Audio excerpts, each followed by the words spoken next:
చేయాలని మరి చాలా మంది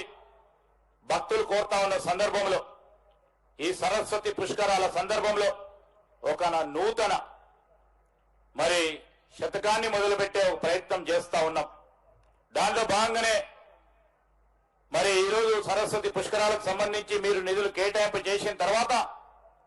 ఇంకా రాబోయే కాలంలో నేను వారిని కోరుతా ఉన్నాను, ఇది ఒక ప్రధానమైన టూరిజం కేంద్రంగా ఏర్పడే అవకాశం ఉంది. పిల్గ్రిమేజ్ టూరిజం కింద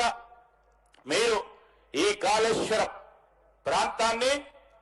మరొక మాస్టర్ ప్లాన్ ఏర్పాటు చేయాలని, దానికి సంబంధించి దాదాపు 100 కోట్ల రూపాయలు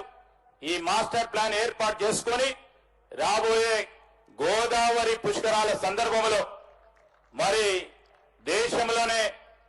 ఎక్కడ లేని విధంగా ఈ ఘాట్ నిర్మాణంతో పాటు టూరిజం కేంద్రాన్ని ఏర్పాటు చేసుకొని పెద్ద ఎత్తున ఇక్కడ ఒక ఆర్థిక హబ్ ను తీసుకొచ్చే ప్రయత్నం చేసే విధంగా